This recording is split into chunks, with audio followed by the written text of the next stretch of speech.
In America, a lavish meal might be described as fit for a king. In China, it's the emperors who enjoyed the best of everything. China's last emperor abdicated in 1912, but one can still eat like an emperor in Beijing, capital of the People's Republic. With his guide KF Seetoh, author, TV host, and Asian food authority from Singapore, Steve will visit a 250-year-old restaurant whose founders had the rare privilege of delivering meals to the Forbidden City. The food served at Yushenjai today is still probably very close to what the emperors might have had.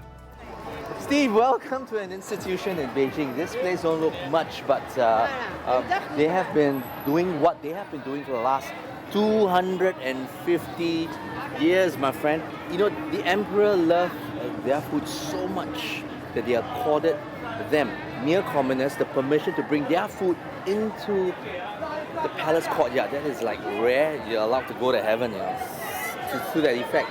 And they're Muslims, and yeah, you're gonna ask me, so what are they selling? That's what I'm saying. What we'll do go we find out. But we're gonna partake of a recipe that's 250 years old. They should kind of get it right by now. I think they have it. They must have it down. They must have it down somewhere. Now this is the thing. This is the little badge that those mere commoners were given by the empress. So it's like a access pass, and that's technically a photo. Those days, you know, long before photography.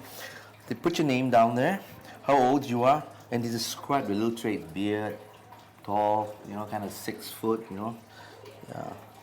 And so when you go in, if you don't look anything like this, then you're in no trouble. way, you're in beef soup. You couldn't use my badge. No way. Come, let's go check it out. This is a Muslim restaurant, and there's a big Muslim food culture in Beijing. And they had been doing this specialty, which is basically lamb and beef. They braise and pickle them, and then they fry them, and they are very well known.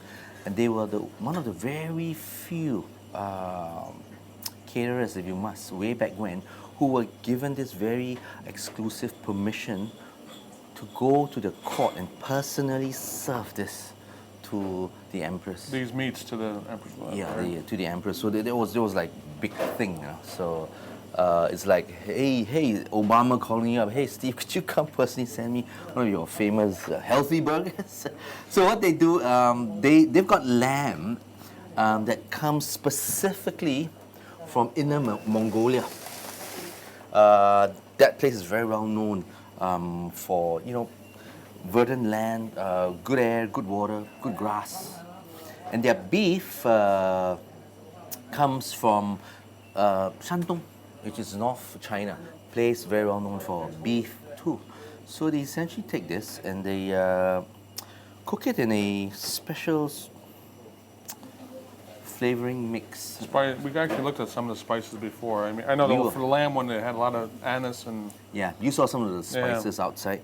So it's got that, you know, Xinjiang kind of flavor, kind of Muslim flavor, star anise, cumin, peppers in there. And the salting agents come from 2 sources, rough sea salts and bean paste. Kind of like Chinese, miso, Chinese-style miso.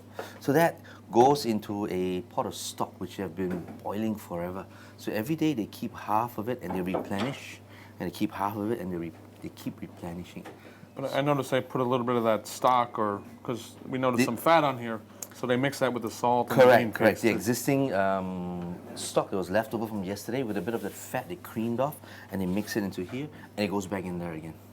师傅，现在什么这个？现在我们就可以放酱开了。全部都放进去。现在做你的，这个是羊肉还是牛肉的？这是羊的。羊肉的。So this, now they've got a special spice mixture for lamb and spice mixture for beef. So I think it's just to neutralize the gaminess. 开始吧，师傅。